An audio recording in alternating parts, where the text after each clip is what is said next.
Welcome to Who's Behind the Desk, brought to you by Cape Town Office, a co-working community on Ruland Street. I'm your host, Lizelle van Rijn, and also the founder of Cape Town Office. Before we dive into the first episode, a little backstory for you, or a little background as to why we decided to do this. Being in a co-working community, gosh, you meet some amazing people doing some extraordinary things. Not all digital nomads and online developers and all that sort of stuff, but very often and more often than not, surprising professions. And so this series looks to explore that in a conversation style with each of our members to give you a little insight into the types of people who work from a co-working space and why they've decided to work from a co-working space. So in this episode, I'm sitting down with Mark Risk, who's a storyboard artist, and we have a brief but in-depth conversation about how it is that one becomes a storyboard artist. What does it mean to be a storyboard artist? So sit back, enjoy. I hope you find it informative and interesting. I certainly did making it, and please like, share, and subscribe.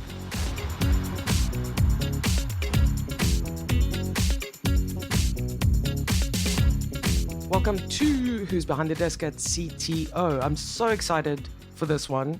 I think we started planning and talking about this like a year ago, and it's taken all this time to actually find some time and get into the podcast studio. So before I go any further, let me introduce Mark. Hi, everybody. Mark has been at CTO for about 5 years now, is that right? We calculated that the other day. It seems as though I'm part of the furniture, but yeah. And I'm so excited to do this because when Mark first arrived at CTO, and I asked him, of course, what do you do?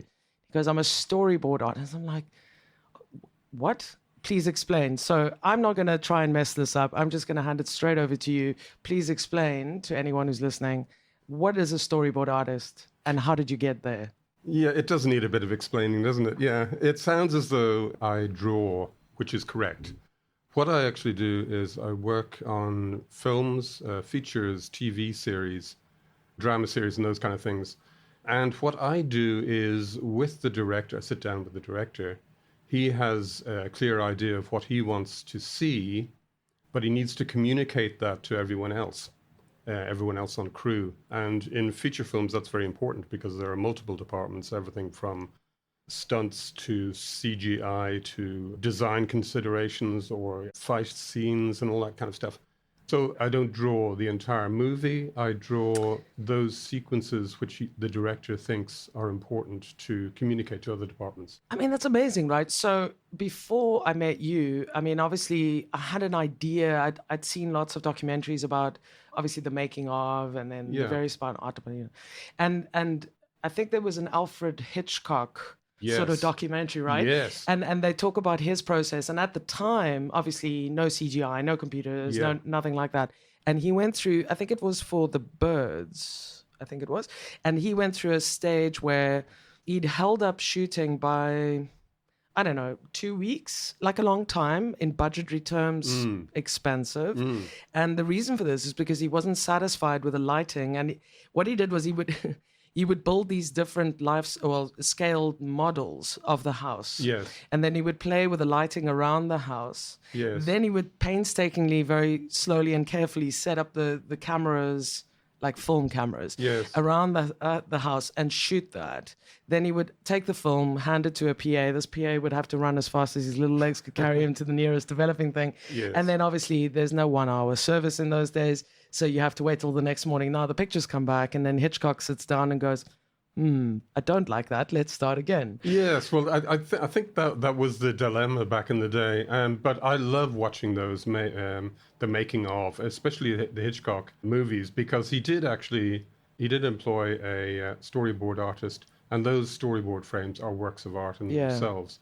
So you said that you don't do all the frames, but you would sit down with the director and figure sort of details like that out, like where's the camera going to go? Exactly, yes, yeah. And in fact, it's a bit of a misnomer to call me an artist. I regard myself as more, it's almost like being in the camera department because I'm framing shots that potentially the cameraman needs to have in his viewfinder.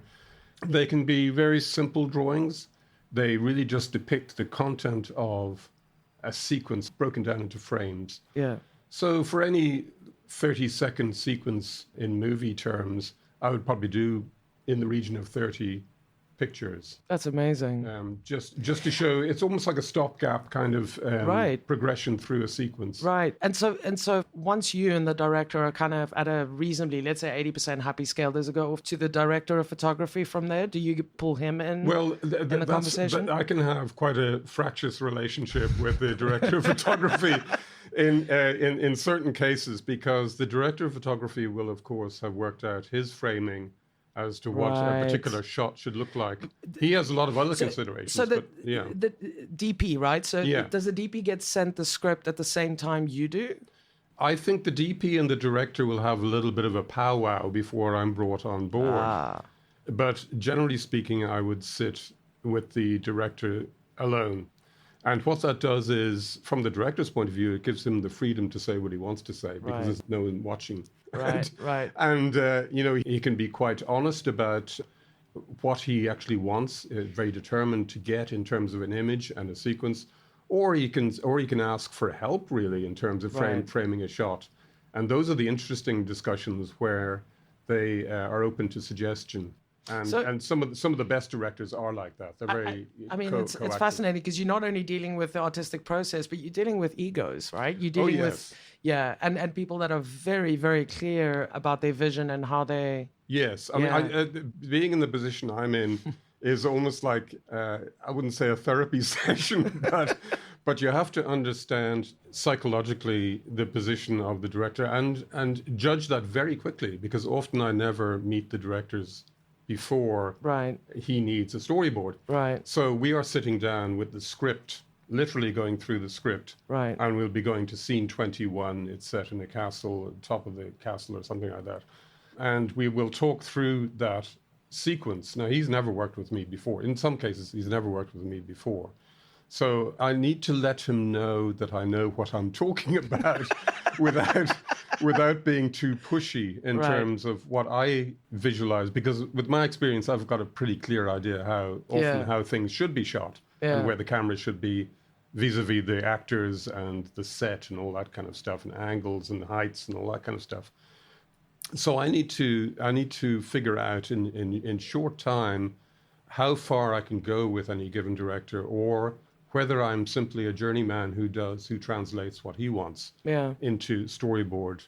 And I think, frames. Like all things, you're doing him a disservice, or the project, I think, a disservice if you're not putting in your own thoughts and your own ideas and visions. Well, I think the experience counts for a lot. And it's cumulative. Look, when I started doing this, I worked in advertising, and used to do presentation boards for Carling Black Label, and it's Peter Stuyvesant back in the day, even, that shows how long ago that was.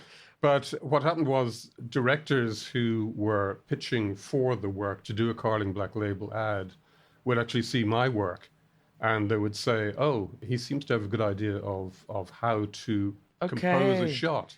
I'm so glad I was going to ask, how on earth does one get in? How do you become a storyboard artist? Well, it wasn't in my agenda at all, actually, in my checkered career to end up doing this. Colorful, yeah, let's put it that way.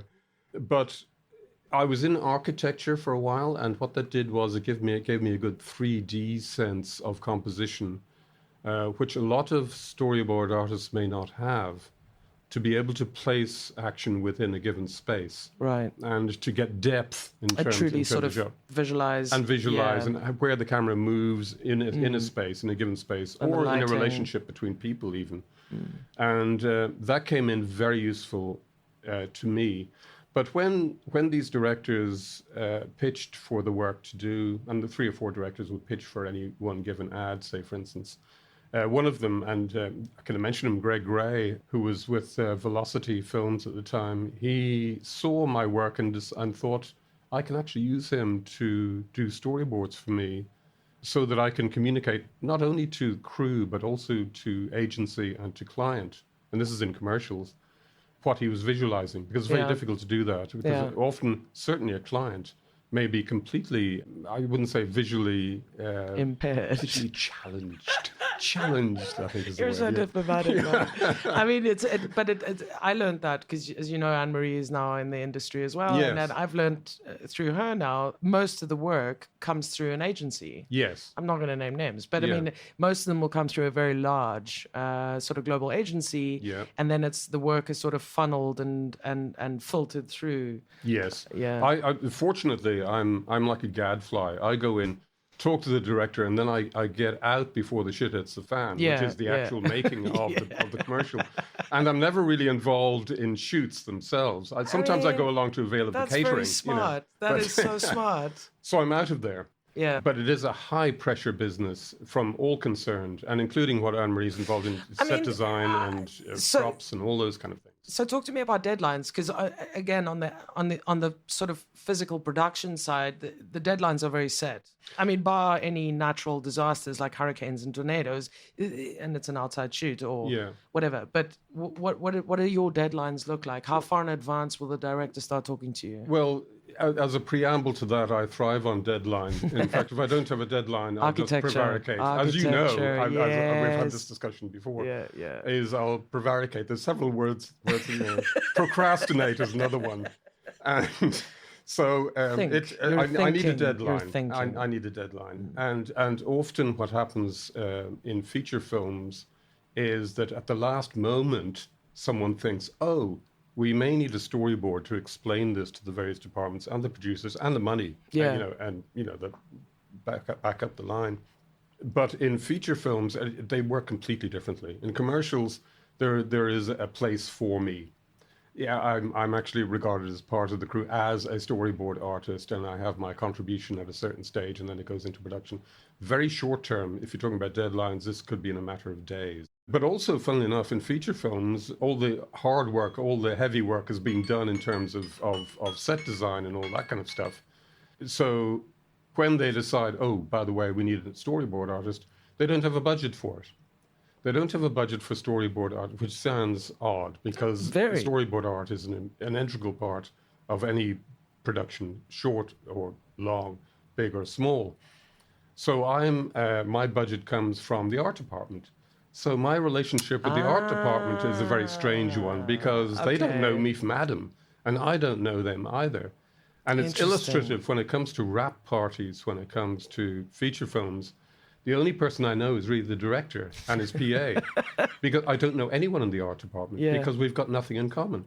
And when the credits roll, I'm lumped in with the, well, I don't want to denigrate the art department. They do magnificent work, generally speaking, absolutely amazing. Mm-hmm. But I'm in with them, and I shouldn't be. I mean, I don't want to foist myself on the art department as being in that line of credit. So tell me the first time, can you remember the first time you did see your name roll on the credits and what that might have felt like? Yes, I think the first feature film I worked on was Scorpion King 2. Ooh.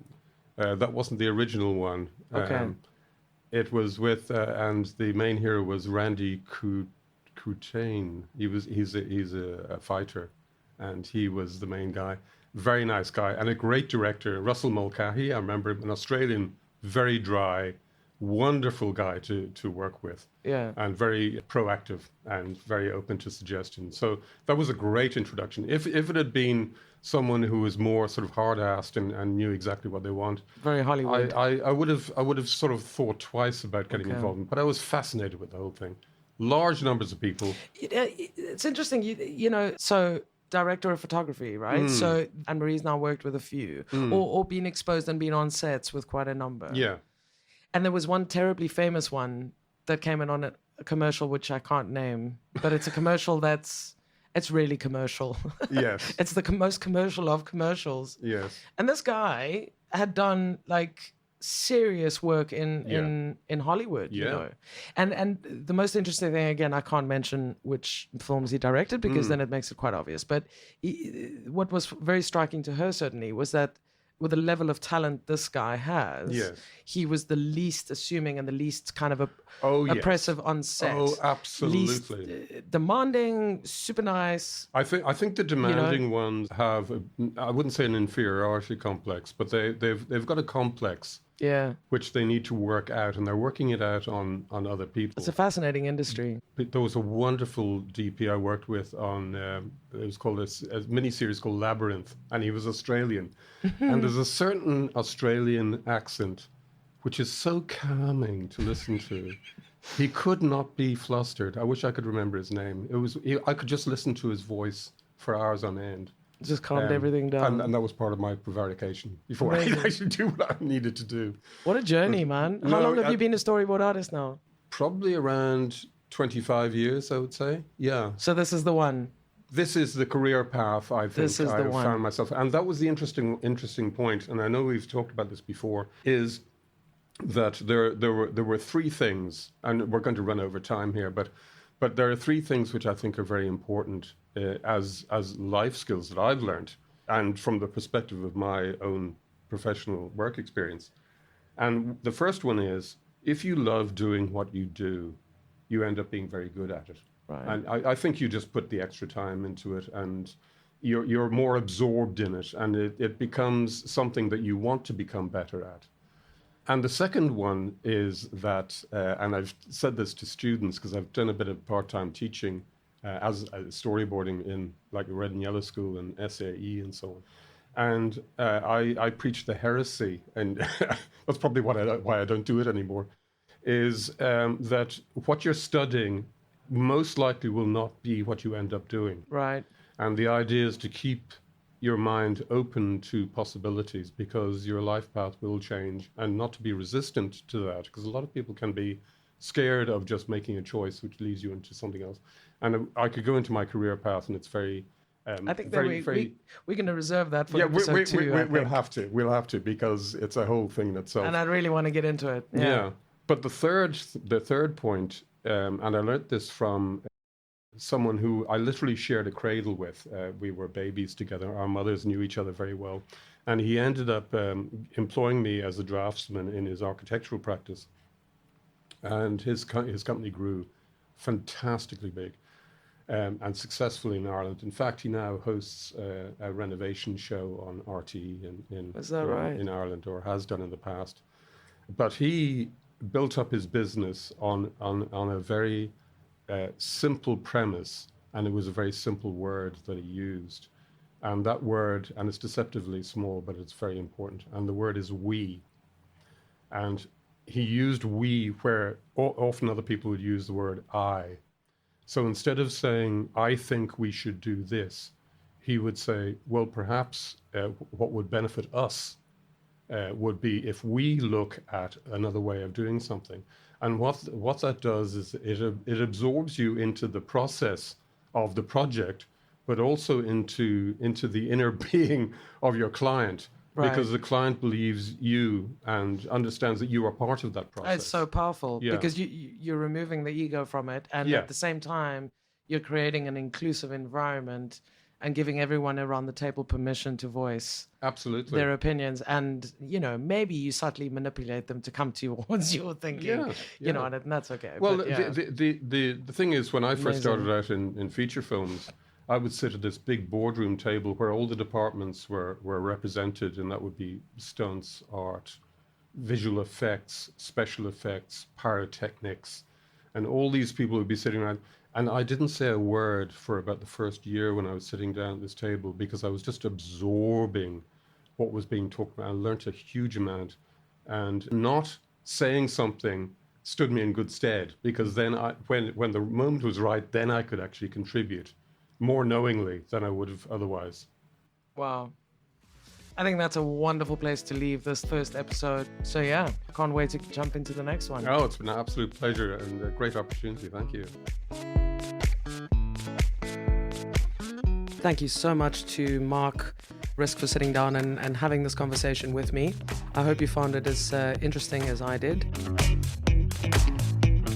Thanks so much for listening. We'll be posting a new episode very soon, but in the meantime, please like, share, and subscribe, and stay tuned for the next episode.